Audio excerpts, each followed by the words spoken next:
Welcome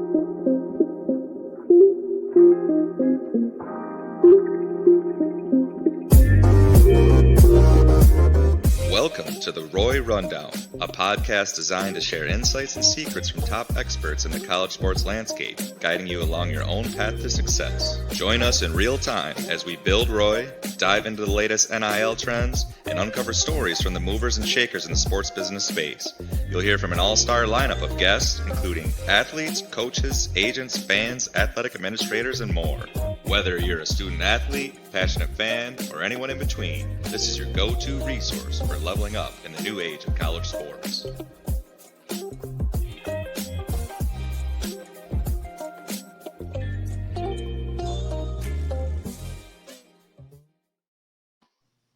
Welcome back to the Roy Rundown. Today we've got another game-changing college athlete joining us, originally from Hudsonville, Michigan, a leader on and off the court, currently a center for the Iowa Hawkeyes women's basketball team, AJ Ediger. Welcome to the show.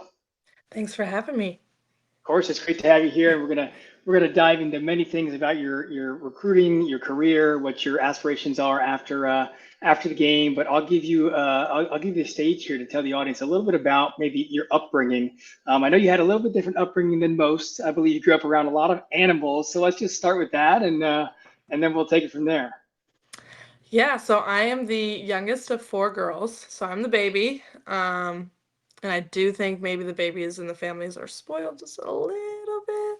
But I grew up on my grandparents' farm in Hudsonville, Michigan. They're very famous for their donuts. So if you're ever in the Hudsonville, Michigan area, look up Post Family Farm. Their donuts are phenomenal. But grew up around, again, like you said, a lot of animals. Grew up on the farm, run around barefoot with all my cousins.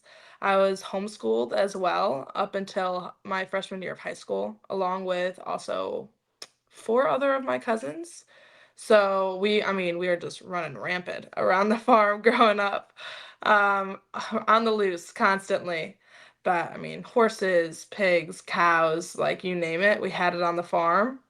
So I think growing up around that was really, really fun, especially with my cousins, and like we got really close through that. But we did get some schoolwork done. I promise you that. I did take some rounding up every now and then, but I think that was probably the main focal point of my childhood, growing up. And then also, I played sports. My mom was a coach for our homeschool basketball program. So all my sisters played sports. I just always grew up around sports. I was born into basketball. So, 6 years old on the sideline, doing ball handling stuff, trying to get in with my 8-year-old sisters and 10, 12-year-old sisters, trying to hop in practice. They didn't like it. My mom thought it was cute at the time, but my sisters were not really a big fan of that. They told me I had to wait a few more years, but I think that's kind of rounds up at least my childhood. That's usually how it goes with older siblings. Yes, I would agree. And so at what point did you realize that you're pretty good at basketball? And I guess at what point did you realize that you wanted to play at the next level? Honestly, I feel like kind of late. It wasn't until I got my first D1 offer. I was in 8th grade, I believe. I got my first D1 offer, and I was like, whoa, like, wow, like I could actually really do that.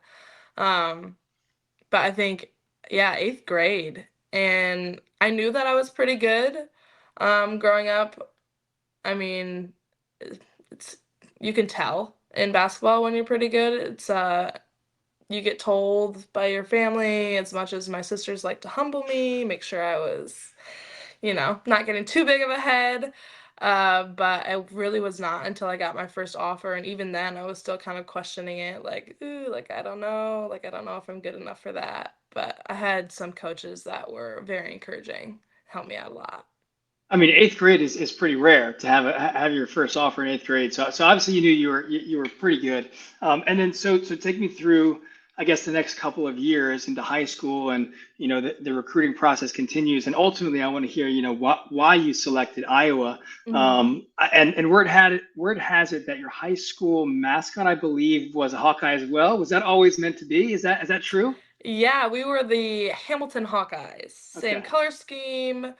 I believe once upon a time, I'm not 100% sure. Somebody told me this though, that like our high school was in danger of a lawsuit from the University of Iowa because we had the same exact mascot as the University of Iowa, I which believe it. wasn't I believe okay. it.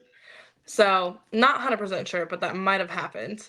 But yeah, we were the same colors and everything. So, my parents really appreciated that, transitioning into college, that they didn't have to go and buy a bunch of new colors and stuff like that to go to my games and support.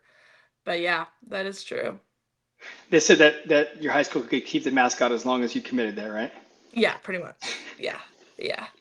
And so let's talk about selecting Iowa. Like what was it about Iowa? Obviously, you know Iowa's women's basketball is a household name, right, in this country. But for people that are listening that might not be as familiar with like campus and the culture there, talk a Mhm. little bit about Iowa and like why you selected it and what the culture is like.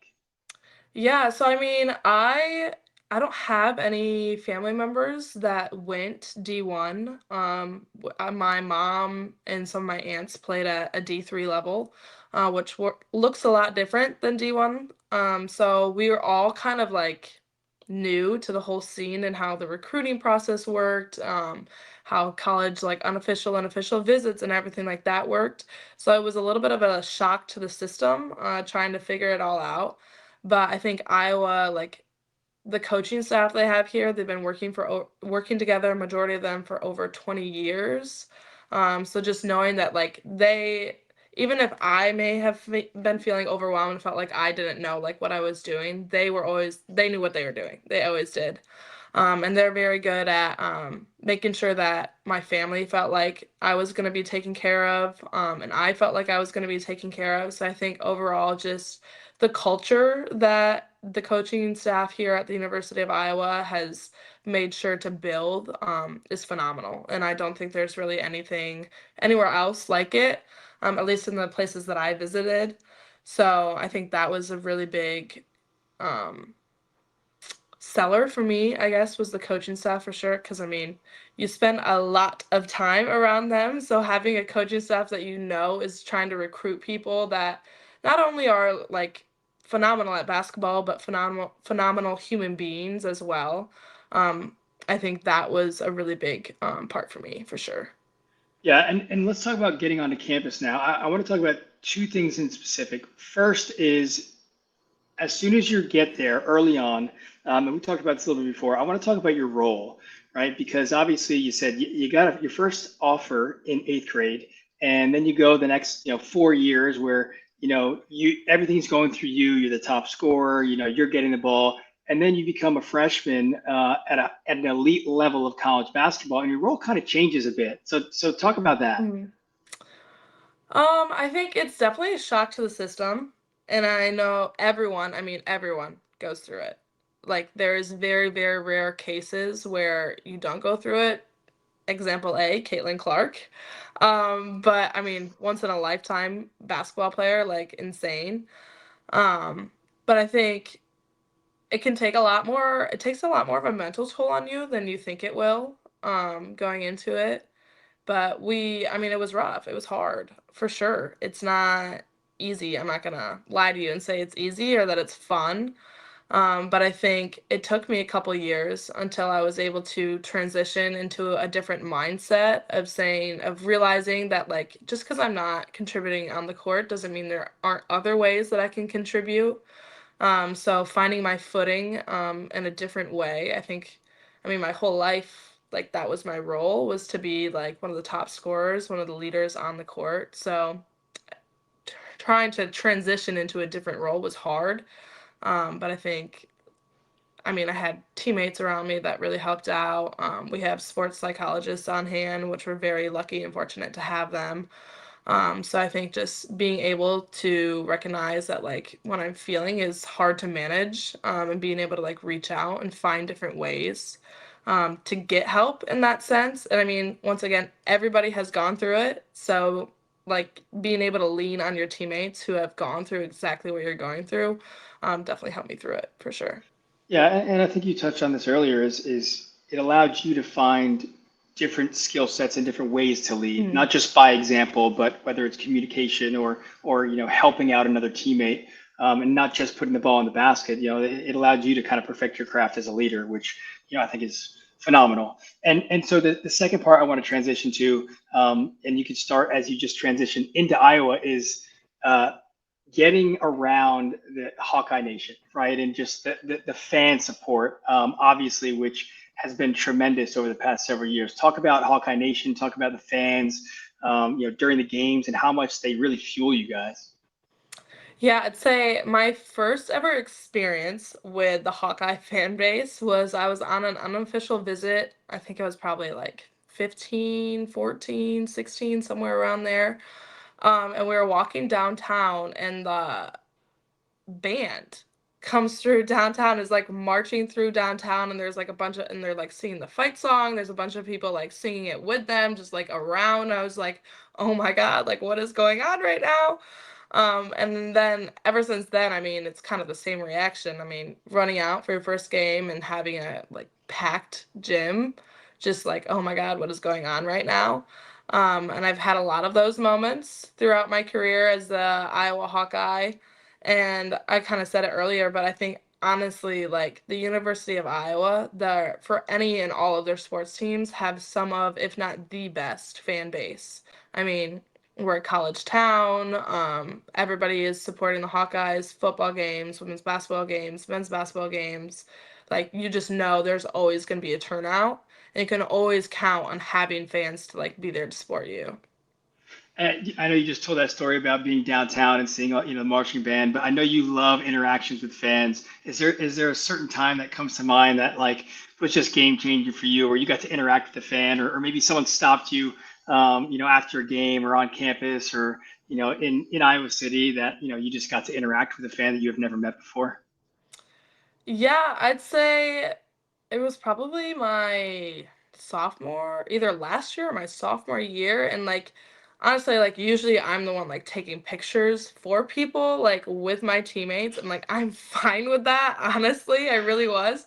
But like, I was like, oh, like, here, like, I'll take it for you. And she's like, no, like, I want you to be in it. And I was like, what? Like, Me? okay, like, are you sure? Because I can really take this picture. She's like, no, I want you to be in it. I was like, okay. And I think again that just kind of went with the publicity that our team has gathered, especially over the past 2 years. But I think just any reactions like downtown, like somebody was riding their bike and like hopped off their bike and turned around and walked back to me like, "You're AJ Ediger." I said, "Yes, I am." And like took a picture of me. I was like, "Okay, this is kind of, I like this, I think, but this is a lot to take in." But I think just little moments like that, they just kind of catch you off guard. I think those are probably my favorite moments. And you're always met with so much joy and so much like love and appreciation, just for like your team and everything like that. So I think just those little moments for sure have been my favorite. Yeah, and I think sometimes athletes forget how much they impact the fans as well. And obviously, a lot of that comes from transparently winning basketball games and being Mm, successful that you guys are pretty good at. Obviously, you're off to a hot start this season. So, yeah. talk about the team real quick. I guess two topics I'd love for you to chat about. One is your Final Four experience. You're coming off a Final Four experience, a national championship game, and then heading into this year where you guys are off to a hot start and you have some unfinished business to claim, right? Mm. I think just going back to the past, I mean, two back-to-back Final Four appearances, just going back to that. I honestly don't think it's on set in. Yeah, just like that whole experience. And I think it's really gonna take me like a couple of years to be able to like look back at those experiences and be like, wow, like that's like those were historic moments that I got to be a part of. And again, just kind of going back to the fan base too on that, just having fans travel like so well everywhere you go, like everywhere was Carver North, like all that stuff was just incredible. So I think that for sure has been just seriously mind-boggling. Like haven't been able to wrap my mind about around it, and then also just having that support like carried in. I think, especially like on the internet, there's going to be a lot of different opinions and stuff like that, but like what our teams can do. So transitioning from a national championship appearance last year into a almost completely new team. There's a lot of different opinions out there. And I think just having that consistent, I mean, our season was sold out again, and we're a completely new team. So having that unwavering support from our fan base has been kind of all really that we need. The rankings and the polls, all that stuff can come out, but honestly, we're just focused on being the best team that we can be, and staying tight to our circle, and just appreciate any and all support that we get from our fan base. Love it. So let's transition a little bit to one of the parts that is a reality of college sports moving forward forever is NIL, right? And I think whether you're a player or you're a fan or you're a former player or you're a coach, and you hear NIL, everybody has different thoughts. So I guess just right off the bat, like what's been your perspective and your takeaway from NIL and how it's affected you and your teammates since it's been live here for a couple of years. Yeah, I mean, it's great. I'm super grateful for any and all. I think everyone is super grateful for any and all opportunities that we've gotten through NIL. And I think that it was kind of a long time coming. I think it's something that athletes have deserved for a long time. I mean, just the amount of time commitment and effort that we put in. And again, like the amount of revenue that we create for the university, through like having very successful seasons and also just having a phenomenal fan base. I think that's well deserved. And also at the same time, it can be like really confusing. Like I think everyone's still trying to figure out NIL and like how to sort it out and what rules should be in place, like how it should be handled. So I think just making sure that like, yes, like do what you need to do, like make some money, but also like don't forget like the whole reason why we're like doing what we're doing is because we love the sport. It's not because we want to make money. So I think just making sure that um, me and everyone on my team is locked into like what the real reason is and why we're here, and enjoying the perk again. Very grateful, but I think especially our team has done, I think, a phenomenal job at we don't even really talk about it. We just really don't. We just go in the gym and play basketball. Yeah, that's great. And I know you mentioned perk, but I think I'll double down on it for you because I know you mentioned it, but it's also earned, right? It's a strange time because fans aren't sure what to think about it and what to do and how to support, but it's earned, right? And Yeah. again, it comes down to the love of the game, but also the business side. And for 100+ years, athletes have been generating revenue, whether it's merchandise or ticket sales, and getting quite literally 0% of those revenues, right? And so now it's just an opportunity for fans to have another way to support. Yeah. And so, I know obviously here at Roy, allowing fans to support specific athletes is one of the functions of the Roy app. But I'm curious to hear kind of what your take on it is, and maybe a couple of things that you like about Roy. Mm. I'd say, kind of going off of what you said, the individuality of it, being able to support specific athletes instead of giving your money to a collective. When people want to support a specific athlete and not like being sure where exactly the money is that they're giving to a collective is going. So I think Roy kind of solves that problem and gives fans the opportunity to contribute specifically to who they want to contribute. And also, I feel like it does a great job of decluttering the NIL area, everything that's going on with that. Because again, like I said, they're still trying to figure out a lot of how it should be run and what rules need to be in place to like protect athletes, but also universities, and stuff like that. So I think Roy does a really good job of like clearing the air a little bit on that. And also, I like the feature of you don't get the money right away. I feel like with a lot of the NIL stuff that you do now, it's like you make a post, you post it, and you get the money right away, which is great. But I think that having it collect over time until the end of your season through the Roy app, and being able to like save that money and then having it at the end, and also like the feature where if you leave the university, you don't get that money, it gets refunded back to the fan base. I think that's a great way to try to retain athletes a little bit more at universities. Um, so I think those are probably the main features that I've really appreciated and enjoyed through the Roy app. Yeah, well, I mean, you hit a lot of the values that we're hoping to provide for sure. And I know you mentioned the collective, and for us, it's the collectives have been great because they obviously have spurred a lot of dollars to athletes. But what we found is that it's really geared towards a lot of high end boosters or wealthy boosters and corporate dollars, which again is great and needed. But what it leaves out is the everyday fan and the fan that wants to support a specific athlete, or maybe a fan that one of the thousands and thousands of fans that bought season tickets the last 2 years that have sold out that want to support Iowa women's basketball. It's an opportunity for them to do that, because if you do give to a general fund at whatever university you're at, you're not sure exactly where those dollars go. So if you want to support Iowa women's basketball and a specific player, you can do that through Roy, and that's kind of one of the things that we touched on. So yeah, I mean, obviously, I think there's a lot of value there, but NIL is talked about in a negative fashion in so many different ways. But it also, and I'd be curious to hear your perspective, like it allows athletes to highlight the good that they're doing, right, and impact more, because not every athlete that gets some NIL money is going to buy a mansion with it, or buy a boat or buy crazy things. It's like I know so many athletes that are using some of the financial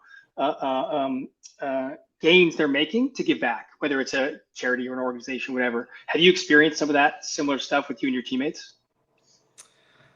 I'm not really sure specifically. I know,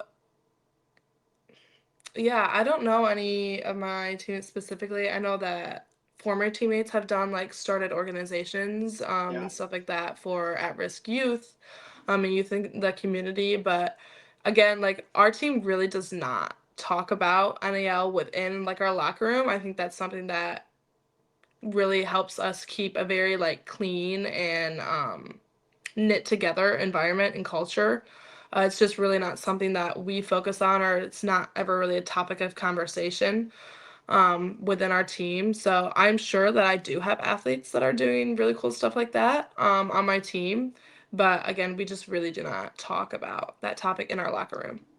That's it's an interesting angle, because I think in some locker rooms they do, and that's almost disastrous. And obviously for you guys, you don't, and maybe that's a direct correlation to the success you're having this season, which is interesting.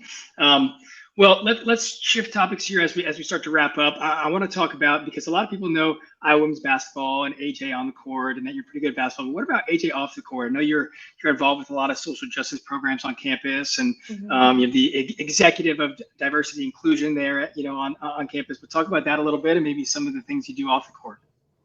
Yeah, I think a lot of the times, a lot of the focus is like what you've done in basketball, and stuff like that, and the opportunities that you've gotten like within the basketball realm. But I'm really grateful for the opportunities that I've gotten outside of basketball through the university and through just like being an athlete. So again, I am for our Iowa Student Athlete Advisory Committee, I'm the executive of diversity and inclusion through that. And then I'm also the president of our multicultural focus groups at the University of Iowa. So and those are both things that you need to be athletes to be a part of and lead. So I think having those opportunities, it's really given me life skills and career skills and experience going into, I mean, I'm not going to be able to be an athlete forever. So having the opportunity to develop those skills so that I can go into the world and feel like I'm prepared for a work environment that's not working out on the court. So I think that's something I've been super, super grateful for, and something I'm really passionate about. Like you said, kind of, you can guess, I'm really passionate about social justice. I don't think just the idea of people being treated unfairly for something they can't control really rubs me the wrong way, has since I was a little girl. So I think I think the University of Iowa does a really good job having environments where there's specific focuses on trying to create environments for everybody, where everyone feels value and everyone can have the opportunity to have their voice heard. Is something that I've been really appreciative of at the University of Iowa. As mentioned in the beginning, obviously making an impact on the court, but yeah, some of the stuff you're doing off the court is tremendous. So, all right, well, last thing I have for you here, I promise that I'll let you go, is called the Roy Rundown Rapid Fire. So I shoot a bunch of questions at you, and the first thing that comes to your mind. Okay. So you got this. We'll start with an easy one. What's your favorite color? Purple. Ah, not purple, green. It's green. Sage green to be exact. Okay, Yes. okay. If you had to play a sport other than what you're playing now, which would it be? Volleyball. If you could have a dream NIL deal with one company, what's one that comes to mind? Oh, that's good. Oh my gosh, this is supposed to be rapid fire. It makes you think. Maybe Uggs. I really It's a good like my one. Uggs. I wear them every day. There you go. Who is the funniest person on the team? Jada Jimpy. If you could trade places with anyone in the world and live 1 year in their shoes, who's one of the first people that comes to your mind? Adele or Billie Eilish?